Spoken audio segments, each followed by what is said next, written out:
At pagkatapos po, that day, sabi po ng leader, sabi niya, oh, you know, sir, this is impossible for you to get. But sabi niya, just try to go back tomorrow. And then that morning, I prayed. I said, Lord, I started to make a violent prayer. I said, God, I'm imposing the government of heaven to rule over on the government of earth. You said, thy kingdom come, thy will be done on earth as it is in heaven. I'm your child. At sabi mo sa iyong masalita, whatever we declare on earth, heaven will respond. Amen. And now, I'm commanding the in charge of the officer of the Norwegian to release favor in me, that he will give me an extension visa in Jesus' name. Amen. Pumunta po ako, ang harap ko Muslim. Tapos kami nag-usap, sabi niya, where did you change your mind to apply this? Bakit hindi mo ginawa mo noon? Ganun ba rin? Bakit hindi mo ginawa?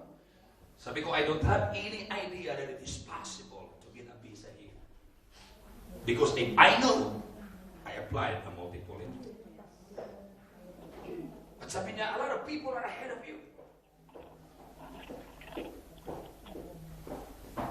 But while he was habang po siya nagsasabi, I started to pray in the Spirit. I said, thank you, Lord. Thank you. Pagkatapos, the Lord give you wisdom. Sabi ko, don't you know how many years ago we just look at Norway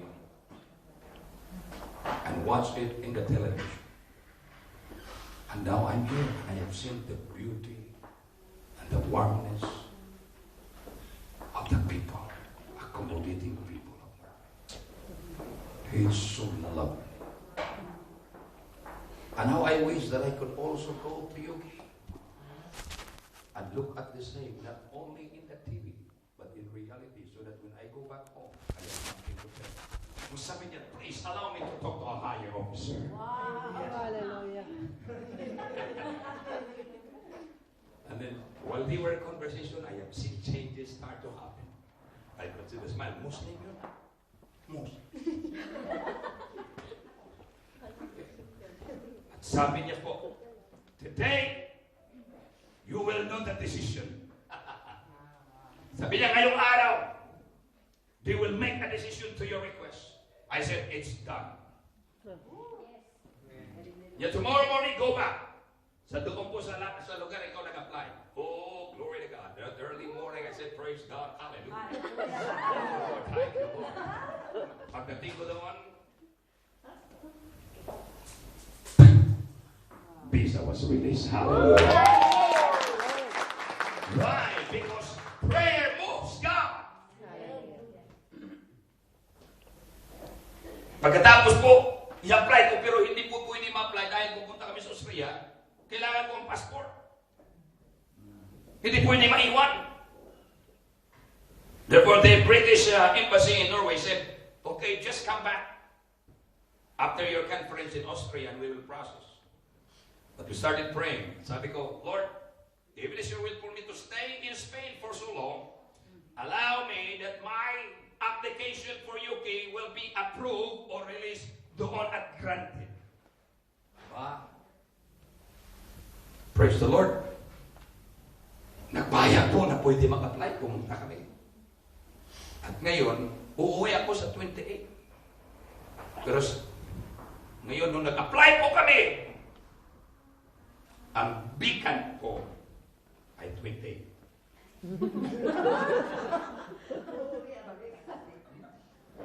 You see? 28! Ang flight ko pabalik sa Norway, 28!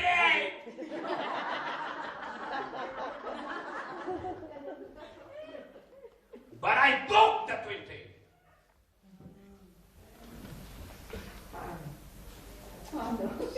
Paano? Alright. Pumunta kami ulit. Sabi ko po kahapon, sabi po namin, Ma'am, we already applied. We already paid the €104. 104? 14. Oh, 114 euro. We already paid online. Can I ask favor from you? Because my flight to go back is 28 and the availability of the schedule is also 28, but we talk. O sabi niya, just look on the line. Then you could do some of the changing. Whole day, whole night, we waited. Walang appearance ng available time. Still waiting.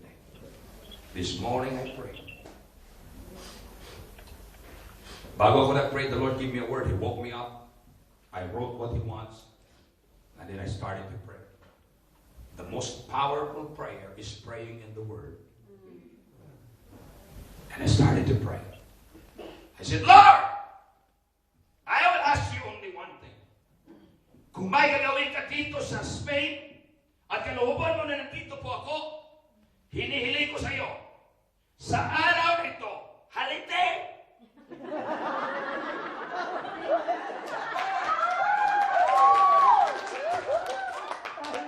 Halite! Walang tao! But sabi ko, Lord, sa araw nito, kapag walang mangyari, next week I will fly back to Norway. Kahit pa po nakabook ng mga engagement ko dito, sabi kong iba, I need to go back and reapply. But sabi ko, Lord, now I declare na pagbukas namin ngayon sa araw ito, kailangan may bakante 10! Kasi 2 weeks na 10! After prayer, the Spirit of God was so powerful in the prayer. Oh, I rejoiced and thank you, Lord. And then I started singing, may gagawin ng Diyos, may gagawin ng Diyos, may gagawin ng Diyos sa buhay na ito. Pagbukas ko namin, 10 ang bakante. Hallelujah! Sabi ko, Pastor, i-book ko na! Prayer moves the hand of God.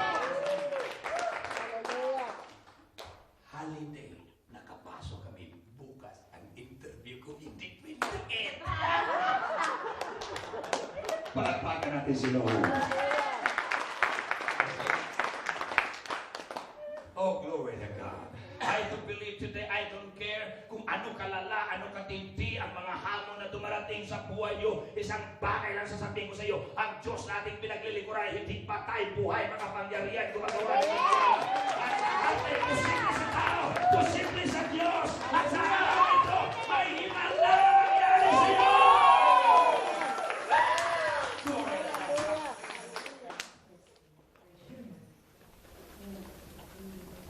Name it and claim it.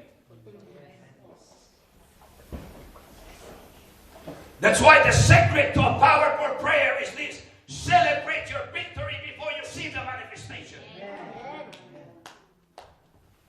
We are used to celebrate after the manifestation. Pero sabi ng Pang Diyos, pasalamatan mo kahit hindi pa dumating. Amen.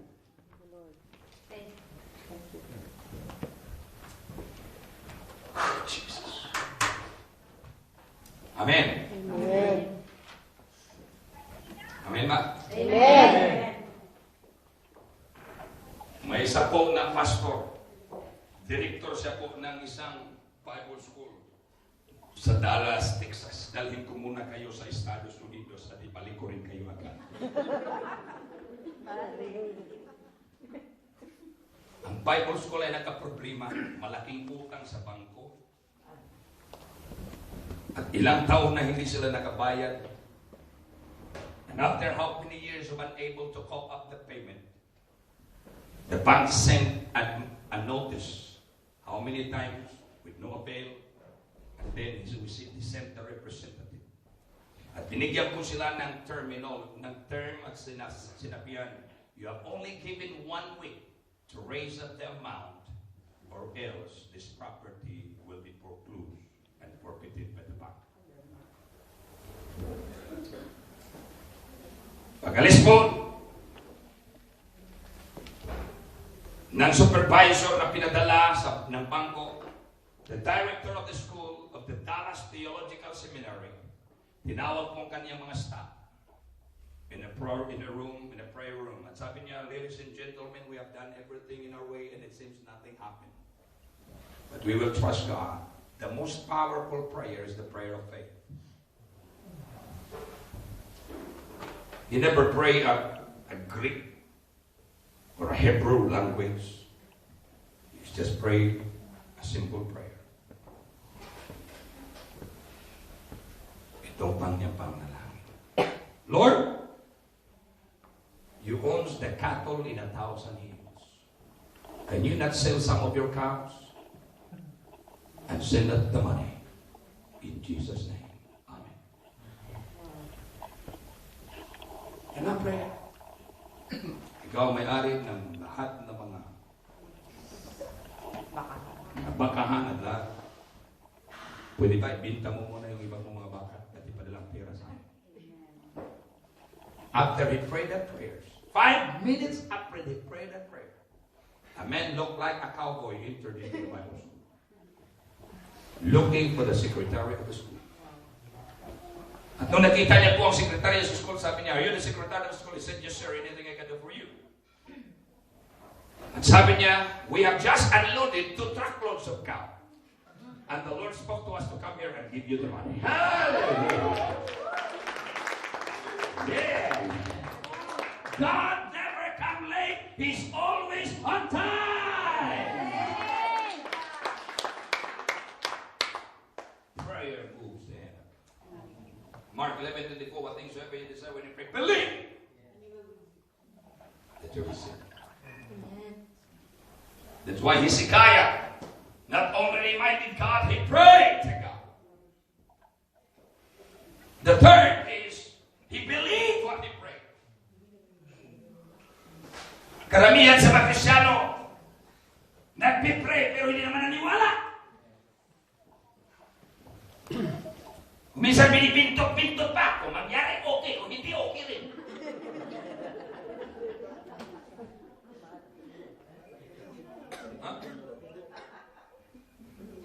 Parang yes or no, no or yes, yes or no. Di ba?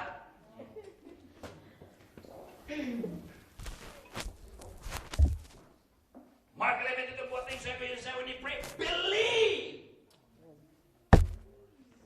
Believing is receiving. If you don't believe what you pray, don't pray. Why should I waste my time praying if I don't believe what I pray? Bakit napakahalaga ang pananampalataya? Hebrews 11:6, without faith, it is impossible to make God happy. If the only key that can make God happy is faith, be sure that you are a man and woman of faith.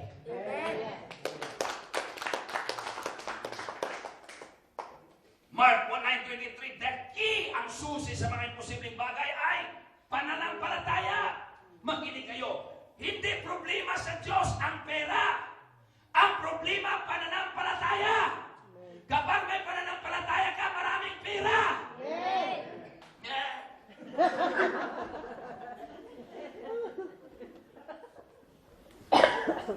That's why I'm not worried wherever I go. As I travel to the nations of the world, I'm not worried. Amen. Why? If thou canst believe.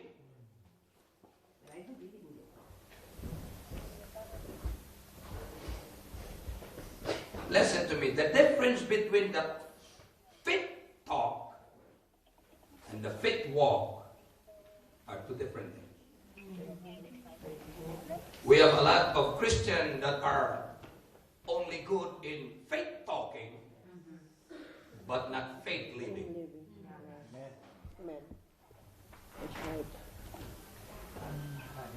That's why when challenges of life come, look, their language changes. Because they walk by sight and not by faith.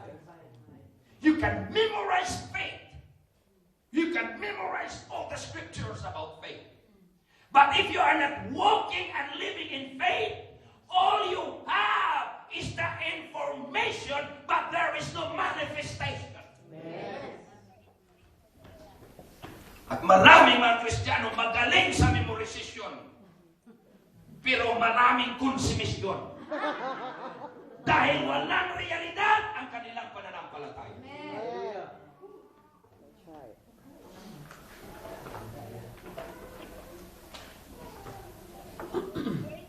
Are you getting what I said? Makinig kayo. The woman with the issue of blood 12 years. Abandoned, rejected, forsaken, not accepted in the crowd because of her disease. And according to the Jewish law, kapag yan nakaramdaman mo, sisigaw ka. Unclean, unclean, unclean. But when this woman, when she came to the end of the rope, she believed because she heard about Jesus. And look what it is. She said, if I can only touch the hem of his garment, I shall be made whole. Because faith is speaking and believing. That's why Paul said in Corinthians, because I believe, that's why I speak. I only speak what I believe. If you don't believe, don't speak.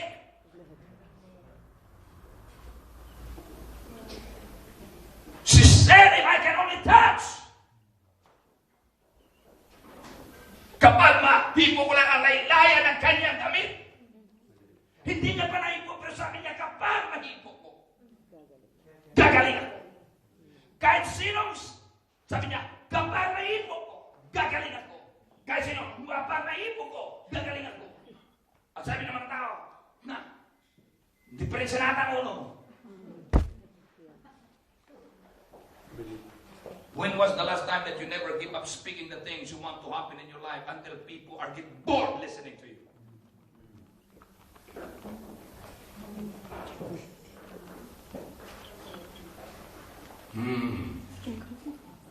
For she said, if I can only touch, if I can only touch, if I can only touch, I shall be made whole, I shall be made whole, I shall be made whole. The word shall means past tense. It's done before it happened. Faith is finished before you started.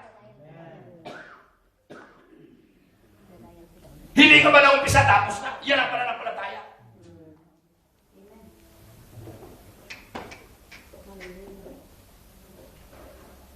Sabi, if I can only touch.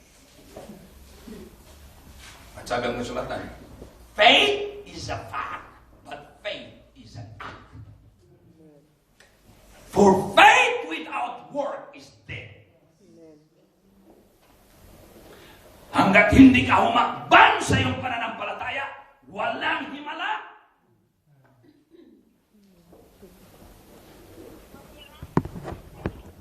At sabi ang masulatan, naniwala siya, at umalis siya sa kanyang bahay. At pumunta siya saan si Jesus. At sabi ang masulatan, thousands of people are pushing down Jesus. And it's hard for her to come in. Pero sabi ng masulatan, faith never easily give up until she get what she want. Don't be moved by what the unbelieving, but unbelieving people and unbelieving church people you have. Don't be moved. Keep on pressing. Keep on pressing. To press means to move on, move on, move on. It doesn't matter how.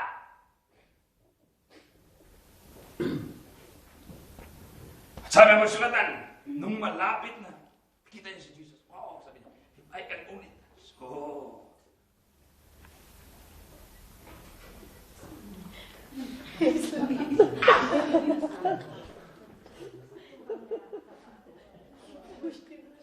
Sabi na pala ng sultan, when she touched, she never embraced. What we need today to move the hands of God, to untie the hands of God, is a little touch of faith. Hallelujah. If I can only touch the hem of his garment. And she will always remember, before the miracle, you need to face the obstacles. Bago mo makuha ang himala, dadaan ka mga kapamilya mong hindi naniwala, mga magulang mo na mga reliyoso, panatiko, sobra, kareliyoso, kandado, yel. Hello? If I can only touch. And then when she was able to touch, sabi ni Jesus, who touched me? And here's the unbelieving disciples, Lord, don't make jokes. Have you seen thousands of people posing you? And now you said, who touched you? What question is that, Jesus? Ano kasing tanong niya, Panginoong Diyos? Sasabihin mo, sino naghipo sa iyo? Maraming mga tao sa paligid mo. No, sabi ni Jesus, no. Virtue come out of me. Ibig sabihin, if you have that touch of faith, you will understand and you will connect yourself because there is power that will flow to you.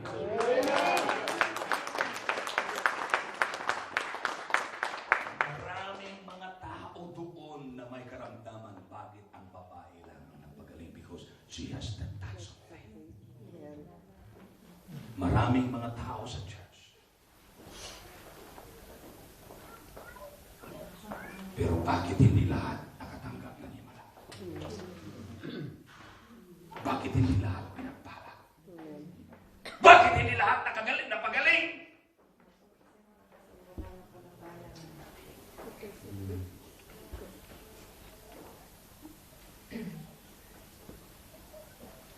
Because not all that go to the church have faith in God. Amen. Some of them go there for the sake of attendance.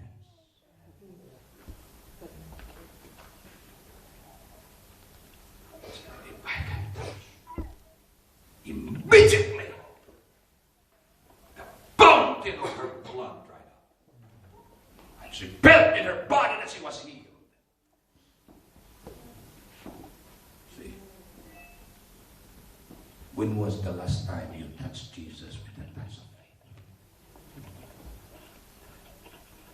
Ang tao na may pananampalataya, never worry for anything. Amen.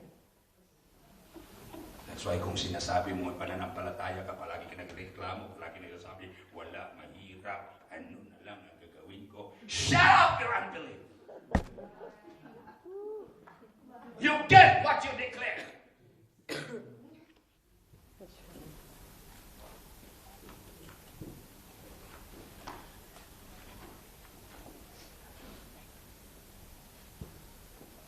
Hello? Ewan ko kung naintindihan niyo yung sinasabi ko. Is it strange to you right now? Because you eat meat.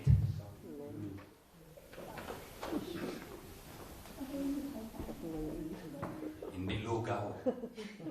Karne. Kung hindi mo kaya, nguyain, lulukin mo.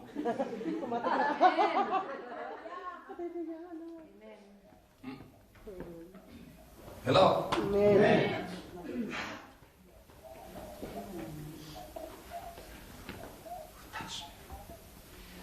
Alam ko po maraming nakaupo rito sa harang na ito. Makatanggap ng himala dahil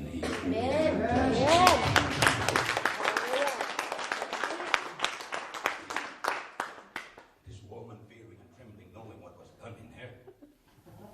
She said, Lord Jesus, it's I that touched you. And Jesus said, woman, according to your religion. Yan ba sinabi ni Jesus? According to your eloquence. According to your guts. According to your influence. According to your faithfulness. You're healed. No, he said, according to your faith. So it shall be done.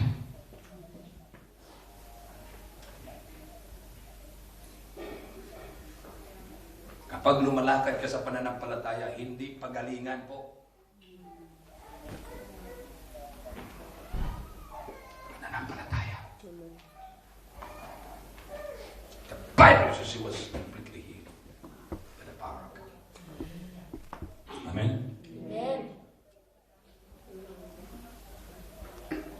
That's why Romans 1:17, the Bible says, the just shall live by faith. Ang matuwid ay lumalakad sa pananampalataya. Kung hindi ka lumalakad sa pananampalataya, hindi ka matuwid. Ano ginawa niya sa'yo? I experience a lot of miracle in faith.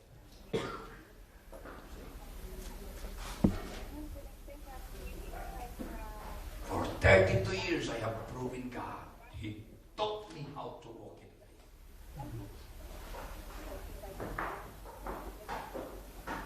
So hindi pa ako nag-worry. When I started to change my mindset, I always declare, thank you, Lord, for a worry-free life, debt-free life, sick-free life. I always speak it every day. With long life, I will satisfy thee. I will not die, but live and declare the glory. I'm the head and not the tail. The blessing of the Lord make Bishop Torres rich, and he had no sorrow for it. I always put my name in the promises of God. Kung minsan tayo, kung hindi tayo nasasanay, baka anong sasabihin niya, why are you so concerned of what the people say? Be concerned of what God says, not on what the people say.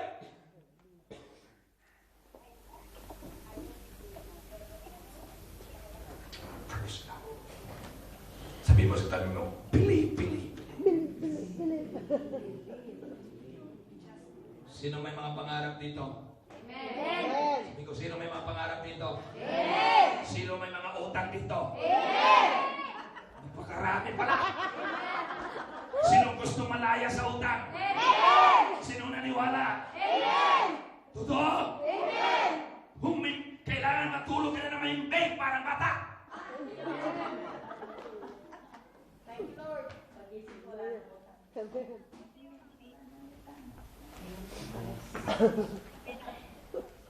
Wala na ako.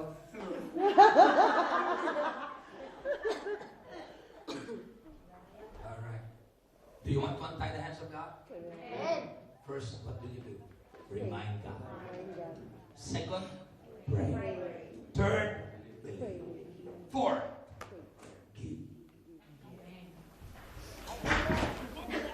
Hello? Amen.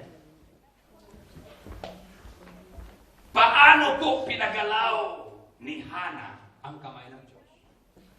In 1 Samuel chapter 1. Makinig kayo. I'm about to close but not yet finished. Listen.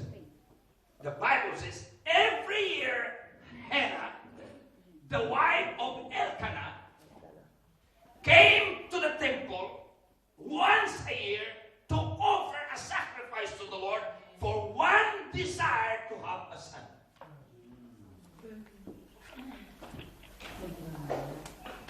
Because she was barren. And nothing happened. You know why? Are you not surprised that many of your prayers until now are not answered? Because you have the Hannah prayers. A self-centered type of prayer. Lord, give me. Lord, give me. Apo Diyos! Agkararag ako! Agdibdibig! Haan?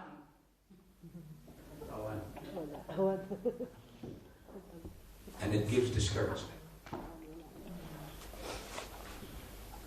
And you will be tempted to give up. And that is some of your situation right now. There is a big question mark in your mind. You might be laughing, but there's a lot of question in your mind. How will you do it? God is now making some spiritual surgery.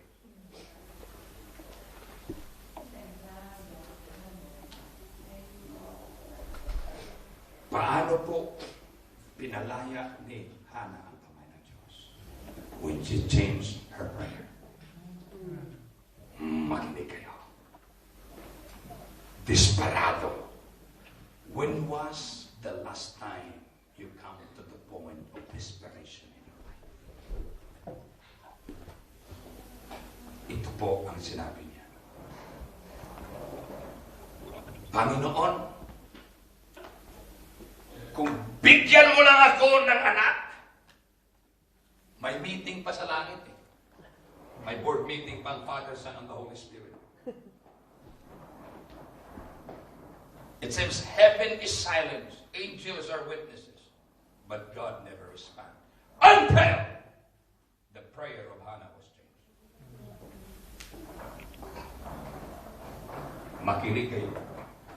Sabi niya po, Lord, kung bigyan mo ako ng anak, ipinapangako ko sa iyo, ibabalik ko siya sa iyo. When Hannah makes giving to her prayer, God moves.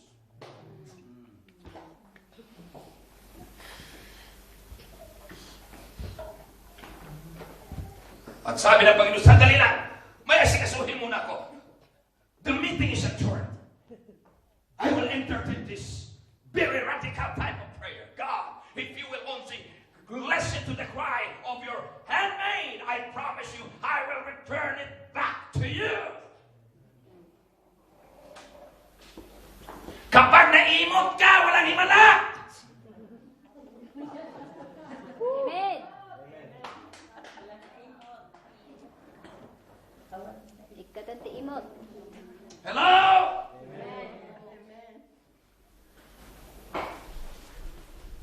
We need to add an extra mile to our prayer. Because we have a lot of vacuum prayer. Puno po ng salita na walang laman. Dahil walang palaman.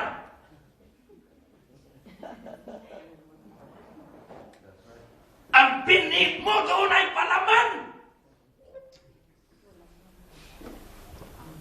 At sabi ng mga sulatan, there is no other greater prophet compared to Samuel. Because God responded,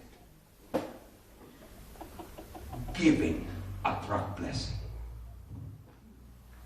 Ako, nakarinig ka ang tao. Amen.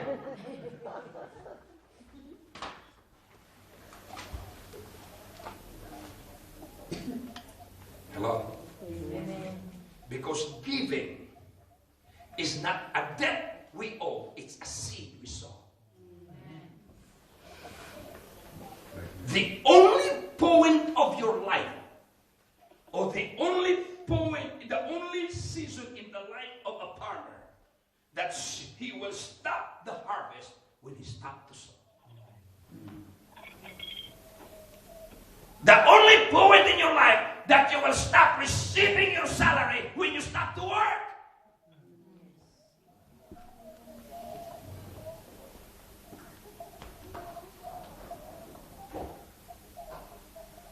Yan nga sabi ng banal na kasulatan sa Luke 6:38, give and it shall be given. Hindi ang Diyos mag-una, sabi niya, ikaw una.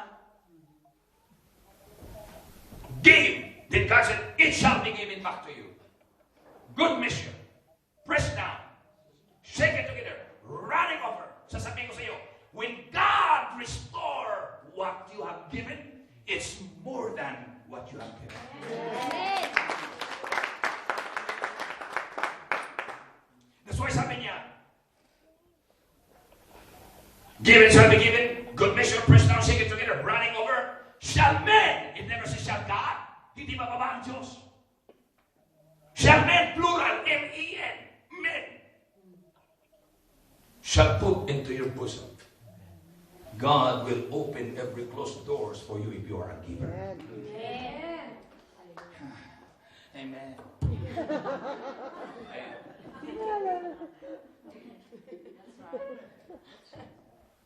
Hello? Amen. You know why the Lord cannot bless us? Because we became need conscious instead of being self conscious. If you are need conscious, you will lose the blessing. At the time of your greatest need, that's the best time for you to sow your seed.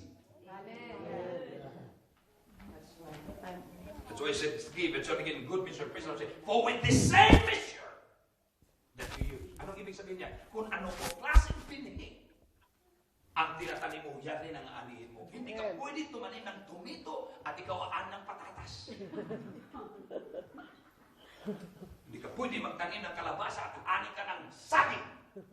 Kung anong binhi, yan din ang aanihin mo. Ibig sabihin, kung nasanay tayo sa €1, kapag i-multiply ni Lord, maraming €1 ang sa pitaka mo. Yan ang binhi mo. Para wala kang kausap. Parang umuiba na ata yung mga mukha nyo. Are you getting this? God revealed this to me. This is power. Amen. You cannot pull God. What you sow, you reap.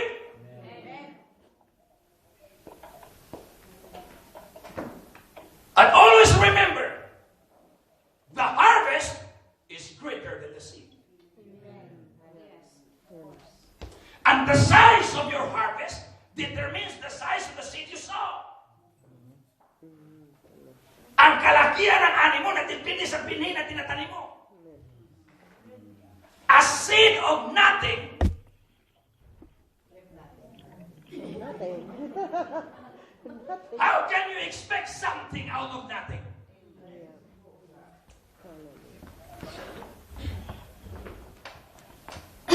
Hello? Amen. Nakita niyo?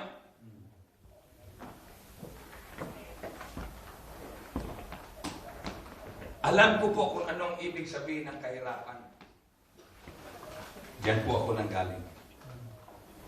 As a pastor, for how many long years? Grabe.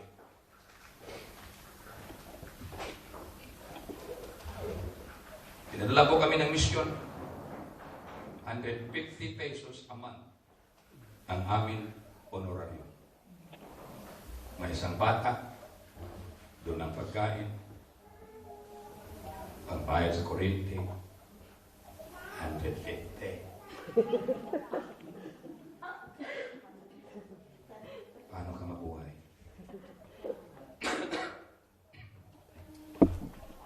Hello? Until I come to the point of desperation that I challenge God. I fasted and prayed for 3 days. Most of the time we fast. Maraming panahon palagi kami nagpupuasa. Nga napakaliit ko noon, ganoon. Hindi dahil gusto ko, dahil walang pera ay pambili ng pagkain. Kasi tinuruan kami sa misyon. Basta misyonary ka, kailangan maghirap ka. Tingnan mo yan. Palikurin tayo sa Panginoon Diyos upang paghirapan. After 3 days of prayer and fasting, makinig kayo. Yan niyo muna yan, yung mga pinapili niyo, okay lang. Yan niyo muna yan. Okay lang, passing nyo na ito, pero makinig kayo kasi climax nito, napakaganda ito. After 3 days of prayer and fasting, that was 1983. Iyak ako. Sabi ng Panginoong Diyos, tama na, sobra na, hindi ko na kaya. I have given everything to you, Lord. My career, my ambition, my profession, my desire, my dreams, my family. I give it all for you. At sabi ng Panginoong Diyos, anak, salamat. Binigay mo po lahat. Ginibag mo lahat. Pero ang pitaka mo, hindi po man nagibag.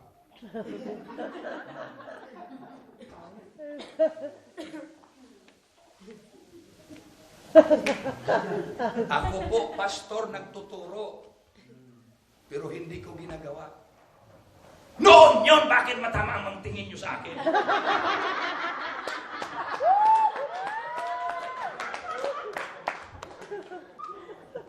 Oh, are you getting what I say? For 7 years,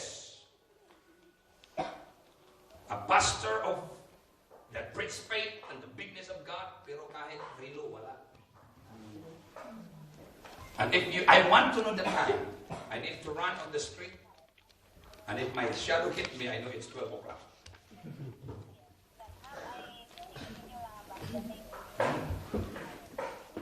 Napipreach sa Diyos na buhay mapapangyarihan. And I said, Lord, can I ask a simple thing? Give me a watch. Tanong, sino magbigay?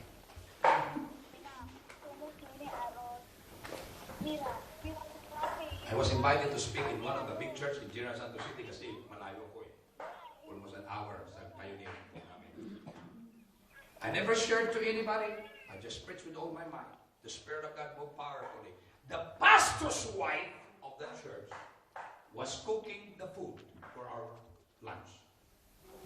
And the Spirit of God touched her. At sinabihan siya, I want you to give your watch to my servant. Huminto, tumakbo doon sa stage. Doon ako sa likuran. May stage yun eh. Puno-puno ng pawis. Pagkatapos po, sabi niya, Pastor, sabi niya, sinabihan po ako ng Diyos. Sabi ko, anong sinabi niya? Sabi niya, may relo ka ba? Sabi ko, wala po. Sabi niya, ito, ibigay ko sa iyo. Sabi ni Lord, itanim ko itong relo ko sa iyo. Pag sabi niya, Hallelujah! First time na ako nakarelo. Para akong batang maliit kada minuto. Kahit saan na magpunta. Kahit magsiyar.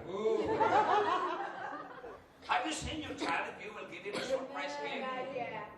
They don't care about the food. They don't care about what you offer. He focused on the gifts. Oh, hallelujah. I know God is smiling at me.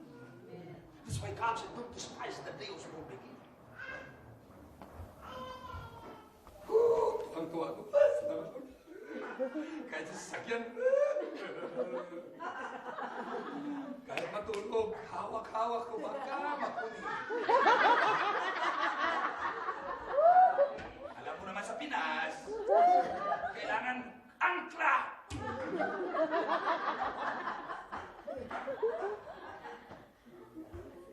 Naalala mo ng mga bata? No one can touch his toy. Yes. Private property. Exclusive.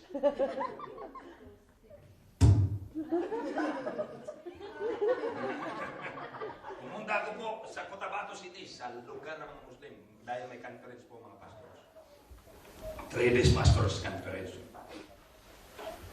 Nasanay po ako to speak and to preach against my situation. I never accept the reality. I always believe on what God prepares for me. Itong matindi pagdating sa katlong araw pa. Lipain ko na mga pastor. Sabi ko, ito na para. Sabi ko, if you want to break the back of poverty out of your life and ministry, this is the best time for you to put God in a test and sow the best seed in your life. Gusto niyo maranasan ang kapayapaan sa paghihirap niyo sa paglilingkod sa Panginoong Diyos. Kasi hanggang ngayon karamihan ng mga pastor ay poverty mentality pa rin sa Pinas. That's why as I was invited kapag ako pumupunta sa Estados Unidos, sabi ko po sa mga Amerikano, I never come here for your dollar. Before I came here, I am already blessed. Amen. I want to change the mindset ng mga Amerikano sa paningin nila na hindi lahat ng mga Pilipinong pastor ay nagmamakaawa. Pagdating na hallelujah, started glory to God. At pagkatapos, the Spirit of God said, when I started saying, let's give and plant a seed. Sabi ni Lord, give your watch.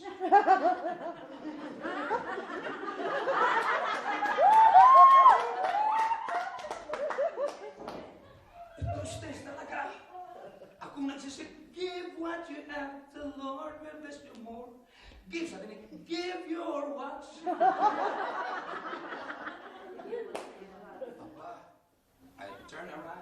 Sabi ko, Lord, iklaro ba ikaw ba yan?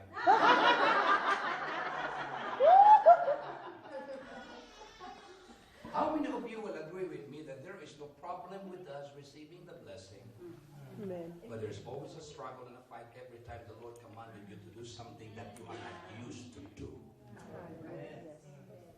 Even this afternoon, God is speaking to you. Habang ako mahawit, ang puso ko ay gumagawa. How I pray, give what you have. The Lord will bless you more. Akala nila art ko.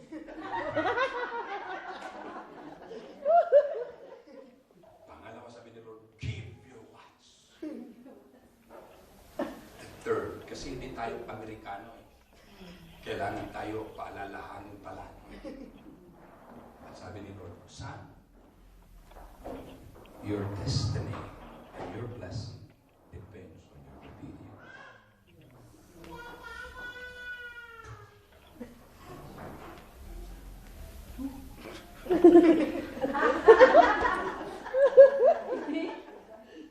Malapit ako, natitim na matao.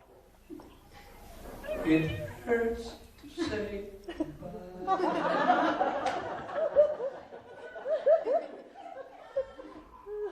habang iniisip ko yun, ang aking relo, may awit din, please release me.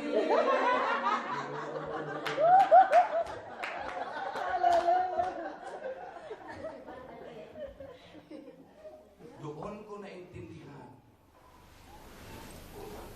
how God's heart was so painful when He released Jesus as a seed to redeem us back. His precious love. When was the last time you offer your best seed to God? If your giving doesn't hurt you, it's not giving at all. Kasi napakadali magbigay kapag maraming naiwan sa bahay. Pero kung yan na lang ang naiwan,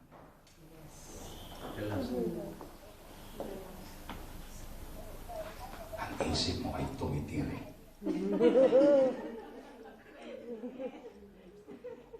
don't know if you get what I say. Doon ko po naintindihan ang feeling ni Abraham when he offered his Isaac. Because the seed is the seal of your blessing. Amen. Subukan mo magpadala ng sulat na walang stamp kung aabot pa.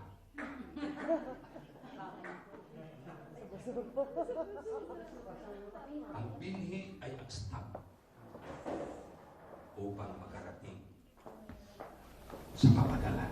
Amen. Binigay ko po. Masakit. Binigyan ko ikaw ni Mundang 3 araw na. Sabi ng Diablo,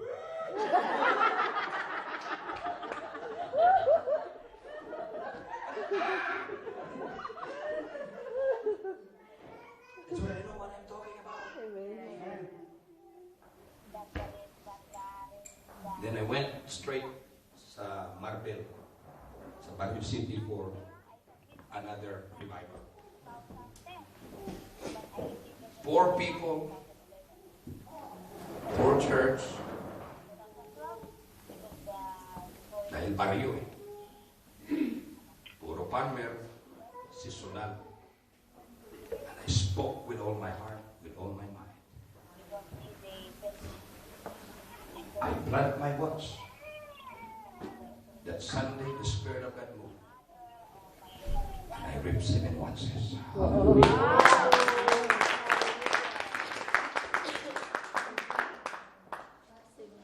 Ang matindi, hindi lang 7 watches.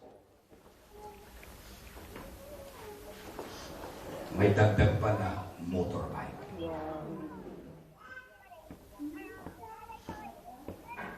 The power is not in the harvest. The power is in the seed.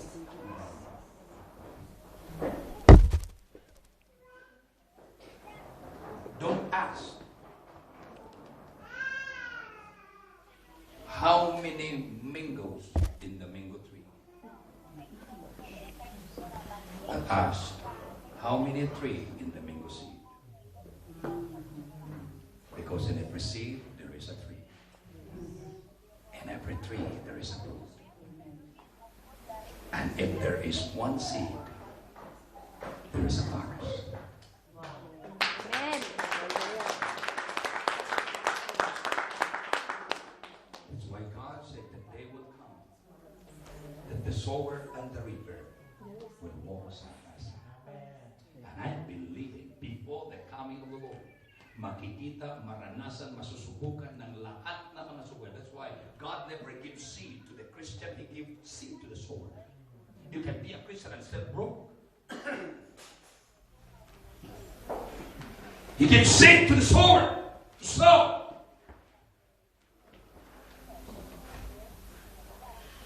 He gives seed to the farmer, not to the gardener. The gardener is limited. It's only at the back of his house. But the farmer's huge. Which are you? A gardener or a farmer?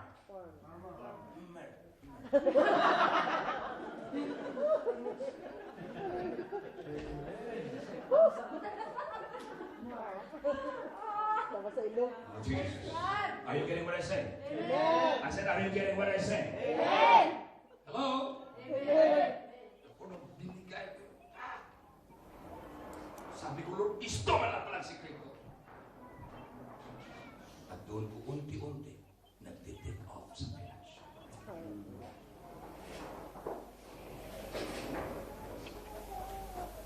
When was the last time you offered your paisa in the altar of sacrifice?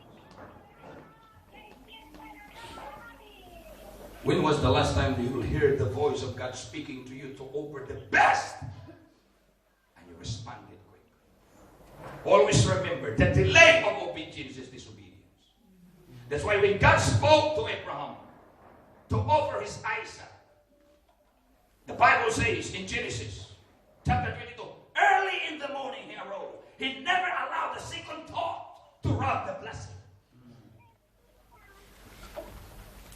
That's why when God speaks to you to do something, be quick to obey and never allow the flesh to dominate the spirit.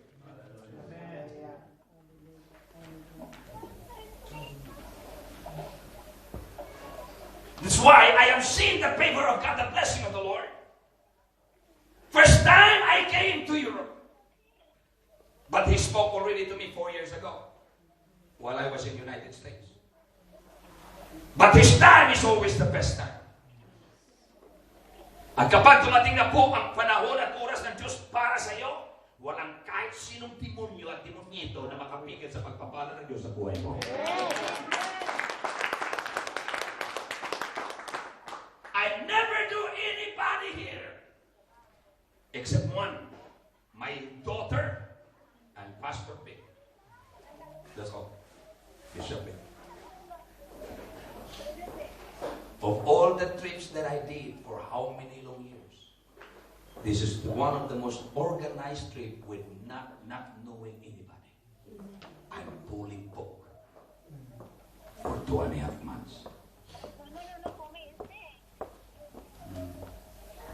Not meeting those people. You know why? Your seed opens every closed doors for you. Amen.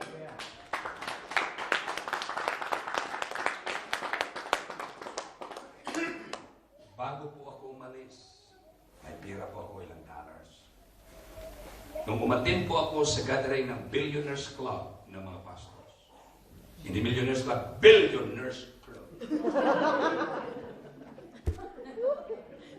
Ewan ko sinong gusto doon. Amen.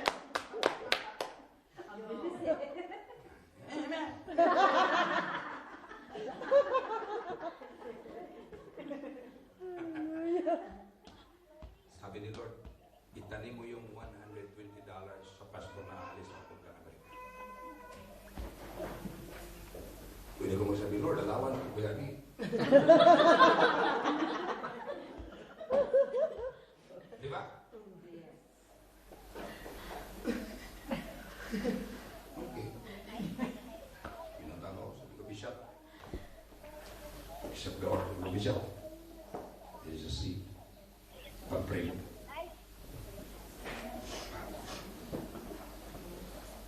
Dating ko po dito sa kalawag sa sa Norway. Ang naiwan din ng $120. Dinagay ko po. Tinanin ko sa linggo ng Diyos. Kay Bishop Vic. Pagka-Sunday, before I preach on Sunday. Tinanin. Because I believe in the power of the seed. No seed, no harvest. Tinanin.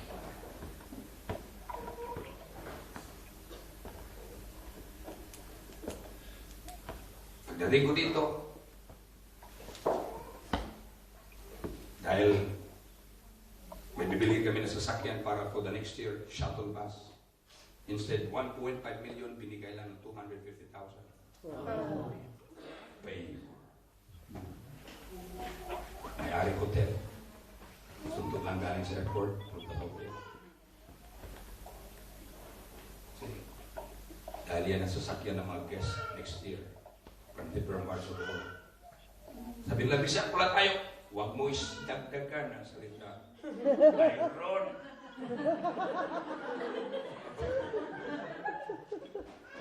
Ito nakawa namin, kaya kapag ako karamilay. Sabi ko, huwag mo na ituloy. Ipa-hold ang sasakyan, bayaran natin. Saan?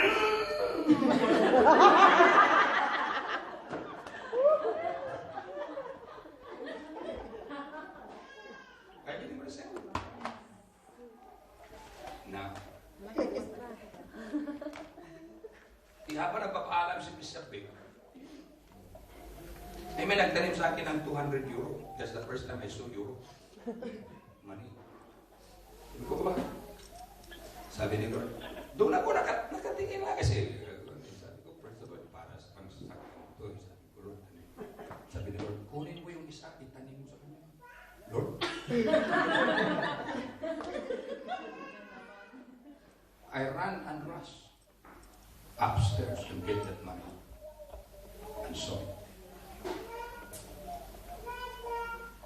and then pagdating po dito, yung kahuli-huling pera ko,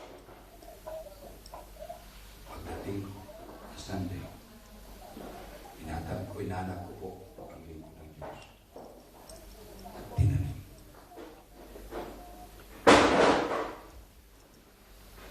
That's how we live. That's why I'm enjoying my harvest every day. Amen. Sa Sunday po, marami pa kayong maririnig.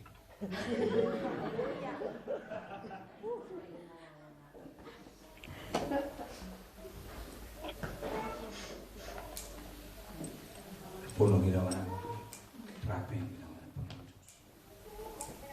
That's why our life today is a time